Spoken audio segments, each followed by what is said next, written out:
Il y a une semaine, le 7 septembre 2022 vers 19h, Apple levait le voile sur ses nouveaux iPhone 14. Encore que l'iPhone 13 était une légère nouveauté par rapport au 12, cette fois-ci, Apple nous prend vraiment pour des vaches à lait. De la suppression des modèles mini qui étaient apparus avec l'iPhone 12 et 13, à l'ajout de ce fameux nouveau modèle dénommé Plus, Apple nous montre encore que c'est eux qui contrôlent le game. Quoi qu'on puisse dire, il reste la compagnie de téléphonie ultime actuellement. Mais leur hégémonie arrive-t-il à sa fin? Yo tout le monde, c'est Revol et bienvenue sur cette nouvelle vidéo. Nous allons faire une review du nouveau bijou d'Apple, l'iPhone 14. D'ailleurs, cette vidéo est sponsorisée par personne.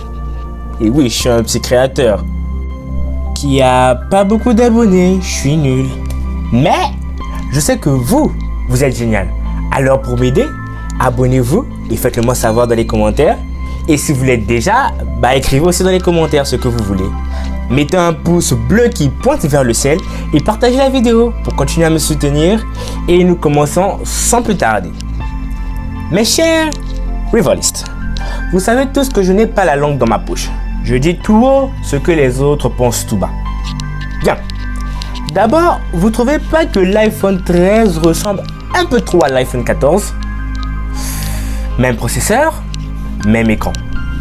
Les vraies différences entre guillemets sont juste une autonomie un peu plus élevée et une caméra très légèrement au-dessus. 110 € de plus, comme si on n'avait rien à faire de ces samboules. Ils ont tout mis en œuvre pour le rendre invendable, ce dernier téléphone. Et bizarrement, c'est pas impossible qu'ils aient fait ça exprès. Depuis le modèle 11, Apple, chaque année, ne fait que nous bombarder de téléphones à la figure. En fait, ils le font car ils n'ont pas le choix. De la pression de la presse à celle des consommateurs qui veulent percevoir du changement à chaque fois pour pouvoir débourser leur argent, une petite fortune quand même. Et c'est là le vice. Ils ajoutent de toutes petites améliorations, juste dans le but de vous inciter à acheter. On a bien beau nous offrir toutes les promesses du monde, si nous ne ressentons pas la différence, ça sert à rien. Mais les gens d'Apple sont intelligents et le font savoir. Même si les améliorations sont minimes, elles sont perceptibles. Et donc, vous les consommateurs, allez vous empresser de récupérer le diamant. S'additionne à ça le sentiment de supériorité qui s'immisce, le fait d'avoir quelque chose avant tout le monde. Et c'est là qu'Apple a bien compris.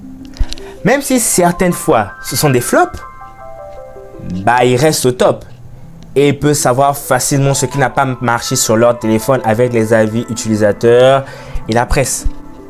C'est le business. En 2022, c'est la première fois de l'histoire de l'iPhone qu'une génération sorte avec le processeur de l'ancienne, la puce A15, déjà utilisée sur l'iPhone 13, malgré les améliorations. C'est quand même incroyable. Je suis sûr qu'ils voulaient créer la polémique comme stratégie. D'ailleurs, Apple, en parallèle, cherche toujours à inciter le consommateur à acheter pour plus. Je m'explique. Les deux derniers iPhones sont sortis sous forme mini, normal, pro et pro max. Avec des écrans petits, moyens, moyennement grands et grands. Dans le but de couvrir, tenter de satisfaire tout le monde. Et comme la gamme des mini n'ont pas fait long feu, avec trop peu de ventes, ils ont été rapidement mis sur la Select. Les iPhone mini sont considérés comme l'iPhone du pauvre. Pauvre avec quand même quelques centaines d'euros. La gamme mini a été remplacée par celle des Plus, qui pour moi n'est pas un changement majeur, mais juste un changement de nom, avec un écran plus grand et un prix plus élevé, évidemment. Malgré ce tournant, l'iPhone 14 Pro Max a dominé les précommandes, mettant déjà de l'ombre à l'iPhone 14 Plus, qui lui déçoit. Selon un certain analyste plutôt remarquable, je dirais, oui très remarquable, dénommé Ming-Chi Kuo, les précommandes de l'iPhone 14 Plus sont encore plus mauvaises que celles des iPhone 13 mini. Ça annonce déjà la couleur. iPhone 14 Plus égale flop commercial? Peut-être, nous verrons bien. Pour terminer, je ne suis pas un expert en économie, ni un stratège marketing, ou encore quoi que ce soit d'autre. Je ne vous interdis pas d'aller acheter un iPhone, loin de là. Moi-même, j'ai déjà eu l'envie, la tentation d'en avoir un. Ce que je voulais expliquer dans cette vidéo, c'est simplement vous montrer ce qu'on n'a pas l'habitude de vous montrer. La face cachée des choses. Apple reste une très grande compagnie et fiable dans le monde des technologies malgré tout.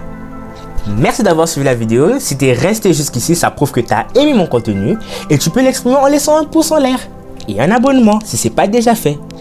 J'ai quelques vidéos qui vont apparaître en bas de l'écran qui vont te plaire, j'en suis sûr. Sur ce, c'est la fin de la vidéo. On se retrouve sur une prochaine.